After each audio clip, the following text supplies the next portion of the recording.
We got some tee times at this Aberdeen Scottish Open. That is not a misspell, by the way. That's how it's laid out these days. Aberdeen Scottish Open, Rory McIlroy with Jon Rahm and Justin Thomas gets going Thursday at 8 a.m. Eastern, and Rory talked to the media just a little earlier.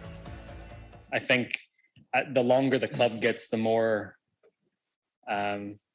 exaggerated the move is, and you know, you can get away with it with the shorter clubs because they're shorter clubs, and but once you get a longer club in your hand, that's where you know, some of the bad habits start to creep in a little bit more. So yeah, that's something that's been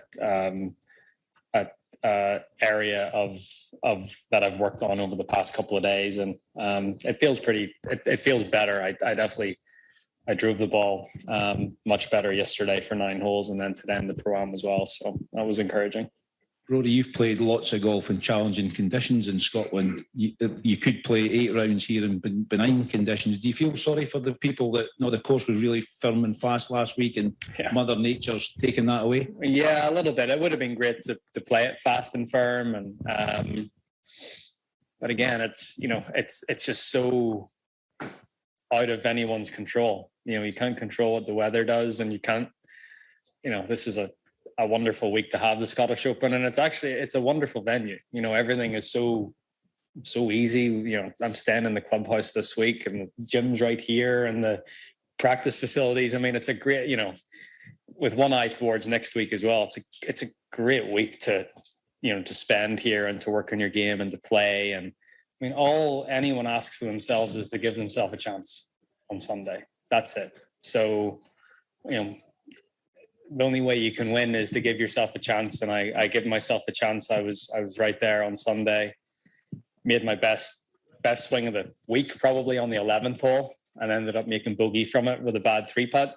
So it's, you know, it's getting there. I think as well, the thing about majors and you just have to hang around. You don't have to do anything spectacular. You know, you can sort of par the course to death, pick off a few birdies here and there. You know, it's a different style of golf than we're probably used to playing week in, week out, and I like that. I like that challenge. I sort of, I'm at the grand old age of 32. I like the fact that it's probably more of a mental challenge than a physical one,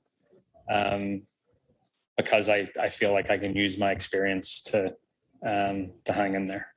And he's had plenty of links golf experience throughout his lifetime. I go back, we were talking about St. Andrews, I go back to 2010, and it's such a great example of what we'll see next week. Rory McIlroy opens the Open Championship at St. Andrews shooting 63 and shoots 80 the next day as the conditions change. That's what can happen. Typically, when a player's grooving and swinging great at it and making a whole bunch of birdies, they just had themselves a good week. At the Open, the weather can derail you. And Rory doesn't sound like a guy right now who's expecting a lot of good weeks. He sounds as though he's searching, looking for small positives here and there. There weren't many of them last week, so at least he sounds a little more encouraged that he's found something early this week. But Rory also said the same thing early last week. He said the same thing early the week of Torrey Pines. So at a certain point, I think he's going to start to grow impatient or frustrated as to when the results start to match that kind of learning curve that he feels he's on. And he seems very far away from that kind of imperious form that he had the year he won the Open in that summer of 2014, when he seemed to be on a hot winning streak. But, you know, he's also one of those guys who could turn around and surprise us all this week. He's still only 1 year younger than Phil was when he won the first of his 6 majors. Yeah, I mean, for Rory McIlroy, we love to dissect him in the media because, A, he's one of the greatest athletes to talk to and to hear from. He's so honest, and he tells you the good and the bad. We rarely get that these days, especially in 2021. But, you know, the potential we've seen from Rory McIlroy, the way he blew out these major championship fields and ran away with majors early in his career, and now 7 years and counting since that major title. Why are we so obsessed with asking Rory about the golf swing and where you're at, and are you close? Because it seems like every week we ask him similar questions, hoping that this is the major that Rory breaks the mold. Because Rory's not, unlike every other premier athlete you see anywhere in the world, Rory does what they're told not to do by agents and PR handlers, which is he actually answers the question he's asked. And he peels away the layers of a thought process, good or bad. You get all the vulnerabilities, you get that kind of sense of superiority that he has once in a while when things are going well.